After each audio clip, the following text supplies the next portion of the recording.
Film हसीना मान जाएगी के बारे में कुछ बताइए। इसके गाने बड़े नटखट गाने हैं, बड़े नॉटी गाने हैं और स्मिता ठाकरे जी का पहला फिल्मी वेंचर है ये। उनकी भी जिम्मेदारी की दाद देनी पड़ेगी क्योंकि उन्होंने एक बड़ी लाइट हार्टेड मूवी बनाई है। ख़ास तौर से आज के लोग जितने परेशान दिखते हैं अपनी ज़िंदगी से, उनकी शक्लों में हवाई होड़ी होती हैं, तो उन्होंने उन लोगों के लिए, उनको कैटर करने के लिए एक कॉमेडी फिल्म डेविड साहब के द्वारा बनवाई है, David Dhawan ji and obviously Chichi भाई, संजय दत्त जी और करिश्मा जी। मुझे इस इंडस्ट्री में सबसे पहले जिन लोगों की हिम्मत से मैं दिल्ली से बॉम्बे आया था वो थे सचिन जी, एक्टर डायरेक्टर, अनु मलिक जी। इनकी हिम्मत से, इनके बारे में सोचकर मैं बॉम्बे आया था। उषा खन्ना जी ने मुझे पहली बार ब्रेक दिया और बहुत प्रोत्साहन दिया। अमर उत्पल जी, उन्होंने भी मुझे बहुत प्रोत्साहन दिया। लेकिन उसके बाद 1.5-2 साल के बाद में मुझे गुलशन कुमार जी ने देखा कहीं पर बॉम्बे में। उनका गाना मैंने गाया, डबी गाना गाया था। बस जब से उन्होंने मुझे पसंद किया उसके बाद से फिर मैं बॉम्बे में सेटल हो गया। आपने गायन की तालीम किससे ली? मेरे पापा श्री अगम कुमार निगम, उन्होंने मेरे अंदर म्यूज़िक का जो पहला जिसे कहते हैं कि पहली इंस्टॉलमेंट मेरे पापा की तरफ से आई है। मेरे पापा ने मुझे म्यूज़िक का शौक़, संगीत का शौक़ और बारीकियाँ जो बताई प्लेबैक सिंगिंग की, बहुत दिमाग है उनके अंदर, गायकी के पहलुओं को बहुत अच्छे से समझते हैं वो। उसके बाद मैंने कुछ समय दिल्ली में मोहम्मद ताहिर साहब से सीखा। उसके बाद आजकल मैं सीख रहा हूँ पद्मश्री उस्ताद गुलाम मुस्तफ़ा खान साहब से। आपकी आवाज़ में रफ़ी साहब की झलक है, तो क्या आप रफ़ी साहब से इंस्पायर्ड हैं? बिल्कुल, बेशक। रफ़ी साहब को मैं अपने भगवान की तरह मानता हूँ और उनसे मेरा एक बहुत ही स्पिरिचुअल नाता है। उनको मैंने कभी देखा नहीं और अच्छा ही होने देखा, क्योंकि उनको देखा नहीं, इसलिए मैं उनको भगवान की तरह मानता हूँ। और उन्हीं की वजह से मुझे एक्सप्रेशंस, गायकी में हरकतें, रेंज की वैल्यू, रेंज क्या होता है और किस तरह से आदमी गाते हुए बोल सकता है, इसकी प्रेरणा मुझे मिली, वर्सटैलिटी की प्रेरणा। आगे आने वाली मेरी एक बहुत ही एक्सपेरिमेंटेटिव एल्बम है। बहुत प्रयोगात्मक है वो, क्योंकि उसमें मैंने काफ़ी प्रयोग किए हैं। दीवाना भगवान के आशीर्वाद से हिट हुई है, काफ़ी हिट हुई मतलब, और मुझे उम्मीद नहीं थी कि वो इतनी हिट हो जाएगी। तो अगली एल्बम को मैंने उससे थोड़ा अलग रंग देकर मैग्ना साउंड कंपनी के साथ में कोलैबोरेट होकर किया है। उसका नाम है मौसम और उसके टीजर्स टेलीविज़न पर आने शुरू हो गए हैं। 5 जुलाई को या 10 जुलाई को आप उसको रिलीज़ देख पाएंगे, उसका वीडियो देख पाएंगे।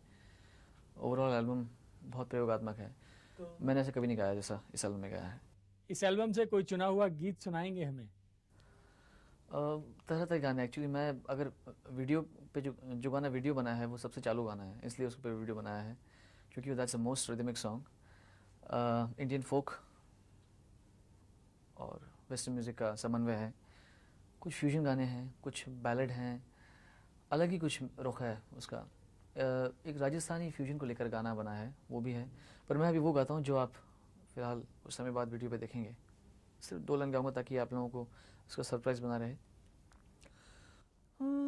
तुझे लागे ना नजरिया, हो क्यों ना ओढ़े तू चुनरिया, हो तुझे लागे ना नजरिया, ओढ़ ले चुनरिया, तिरछी निगाहें मेरे दिल पे चलाए रे। आप रियाज के लिए समय कैसे निकालते हैं? निकालना ही पड़ता है, जो अपना काम हो उससे गद्दारी नहीं कर सकते। तो मैं कभी भी एक तो रिकॉर्डिंग से पहले तो मुझे सुबह के वक्त रियाज़ करना ही पड़ता है, चाहे 1 घंटा करूँ लेकिन करना तो पड़ता ही है।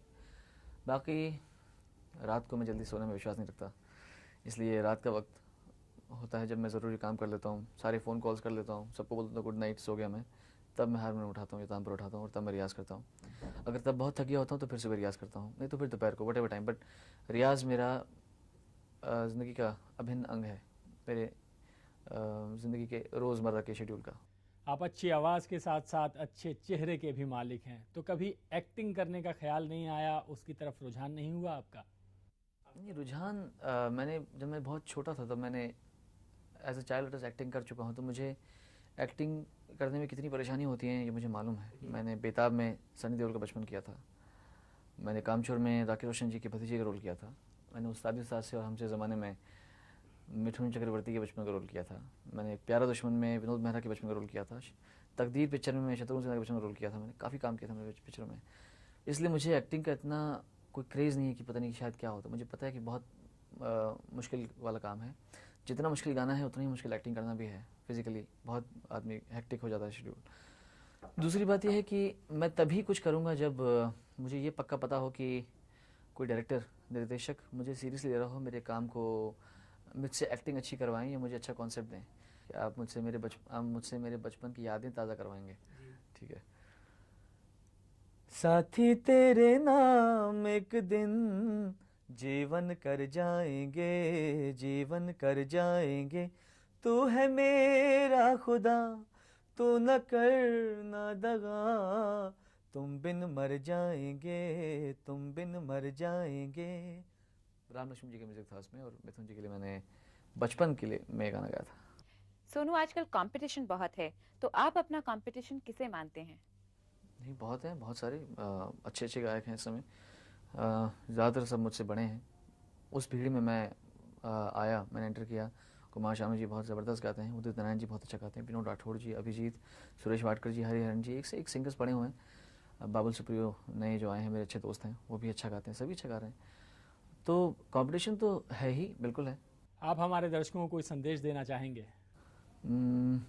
इतना से कहना चाहूँगा कि जितना आपने एक्साइटमेंट, जितना आपने ज्वार, उत्साह क्रिकेट में दिखाया था ना सारे भारतवासियों ने, उतना ही उसके बराबर का ज्वार भी अगर आप और अपना उत्साह कारगिल के मुद्दों पर दिखा दें। जितने एड्स बने थे क्रिकेट पे, याद है?